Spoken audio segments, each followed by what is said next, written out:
This Ethiopian man living in South Africa has sparked conversations on social media. He is literally trending. He is the man of the moment. Now, for context, as you can see, this is a man holding a weapon, and apparently he is an Ethiopian living in South Africa. Aside the weapon, we see dogs in a Hilux vehicle, and so many South Africans who came across this picture are saying, this is dangerous for the society.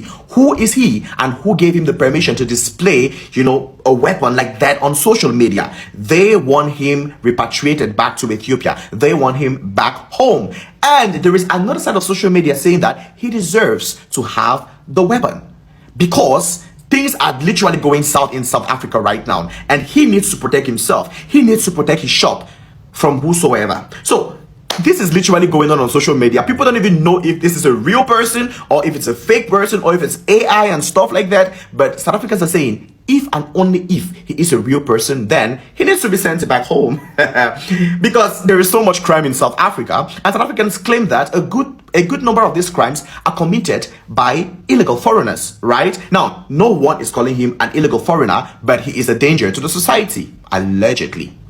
This is literally going viral on social media, guys. Yo, what are your thoughts about this? Take your things and go. Don't fucking use your phone on us. Take your things and go. Yeah, don't fucking shoot us.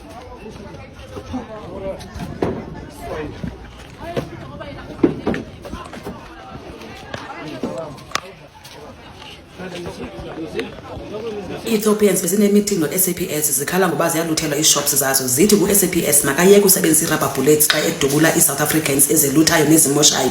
Ngoku is time SAPS asebenzise ibullet zokwenyani because iSouth Africans azimameli and bona abepronyiswe babazoprotectwa ngo SAPS. Ngoku iSouth Africans zidlala njenge rubber bullets azenze into and ishops zabo ziyaluthwa ze South Africans after i30th and lento yenza continuously. So guys, South Africans niyabona kuba ngabasesengxakini apha and bathi bona ba trained kwi army ba willing to fight this because abayi ndawo South Africa baphelele kwelizwe lizwe labo eli. A reminder that the people shall govern, right? The government serves the people, not the other way around. All these politicians or these political parties that just see us as voting cattle, right? We are only important when elections come about. All of them, I'm telling you, they were very, very worried. Or if I was them, I'd be very worried because all of a sudden, it's not their will over ours anymore. We don't wait for them anymore to make these decisions. We would say, okay, we're gonna march now. Okay, we're gonna accept this. We're not gonna accept that. It did not matter, and for the longest of times, because June 30th was a date that was set, since last year, if I'm not mistaken. And we've been saying it. We've been repeating the same thing. June 30th, and a lot of politicians, a lot of senior government officials have come out and were openly against it, right? Trying to intimidate us at some point, telling us about some 600 million, telling us about how many securities, how much the police that are going to be there, how they're not going to accept this and that and this and that, blah, blah, blah. The list goes on. And all of that did not work. People still woke up at 9 a.m. This was all in the morning, by the way. And then to all the people, the negative people that are asking the question, well, what now? What now? Just do what you do best and sit back. Wena, sit back. And that's what you do. You just sit back and watch your government do whatever it is that they do, and you wait for them to become competent. Just sit back. And I'm just going to use this opportunity to reply to that one lady that said that, the only solution is not to vote for the ANC. Who said who? Yazin, we have over 60% of voters, not the population, 60% of voters alone that did not vote for the ANC. So what? All those people should just sit back. Should just sit back and watch the ANC do whatever it is because they didn't vote for them. That is some lazy ass thinking. That is some lazy ass thinking. This is to show that whatever government in the future, whatever political party, they should definitely keep in mind which the people shall govern. It is the people that put them there, not the other way around. They serve the people, not the other way around. And these type of things, this is power right here. This is power. Other African countries cannot do this. And that's because of all the intimidation tactics of the governments that did not work on us, and it should never ever work on us, good people. In the history of the Republic, those type of things should never happen. where Ramaphosa can wake up one day and decide, you know what, I want to become president longer, so I'm just going to change the legislation from, a term being 5 years to a presidential term being 7 years. What nonsense is that? We will never accept such things. We shall never allow the government to be, authoritarian, to be at a point where by now they think that they can make decisions without us coming out in numbers to oppose those decisions. Never. And people should keep that in mind. I'll be the reminder. I shall be the reminder of saying that, good people, kulumani, talk about these things. Talk about these things on social media, everywhere. Social media is the most powerful platform, They see my videos, they see all our videos, they see our comments, they see all of that. So let's just not stop. Let's just not turn into another banana republic where it's the government will over us. Never. That'll never happen. And we should definitely take this fight to the voting stations. ANC will be, let me not go there. Mara, I'm telling you, all these political parties that were openly against us, all of them should be abolished, according to me.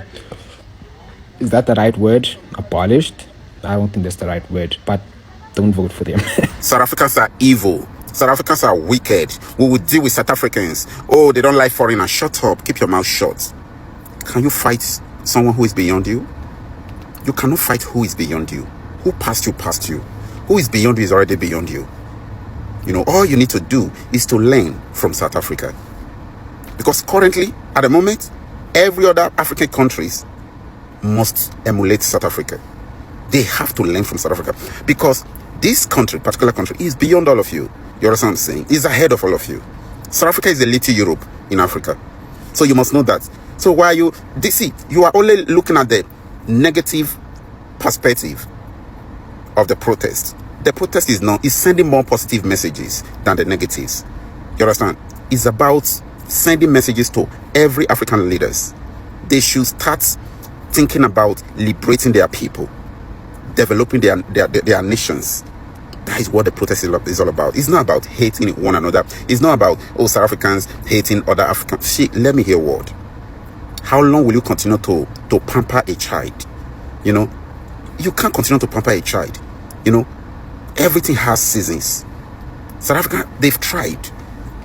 They've accommodated so much. You understand what I'm saying? So it's time for every other African nations to start holding their leaders accountable.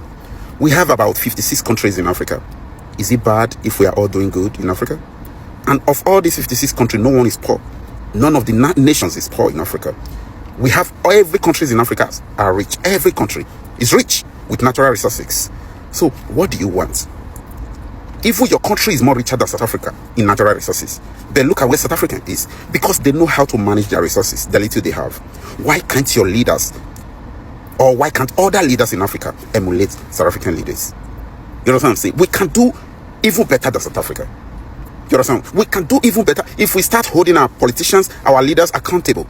You understand? We will begin to see results. Stop blaming South Africans for trying to send strong messages to every African leaders. You understand what I'm saying? So it is time for Africans to wake up.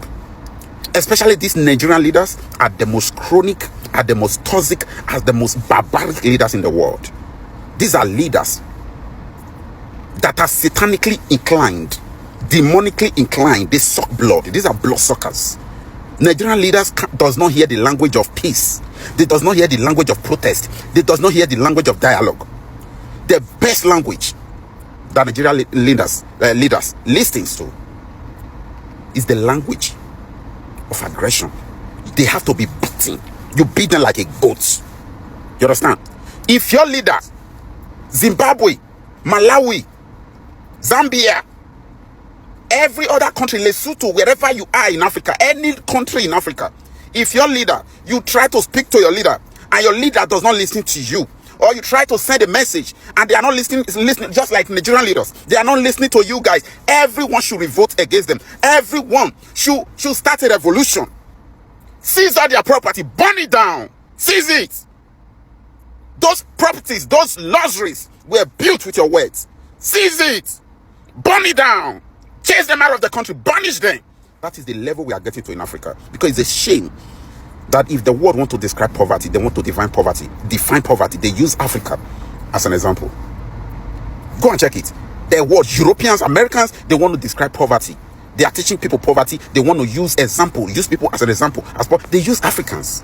They use African kids as poverty, to describe poverty, to define poverty. It's a shame. And guess what? Africa continent is the richest continent in the world. But if the world want to describe poverty, they use Africa to describe poverty. That is a shame. It's like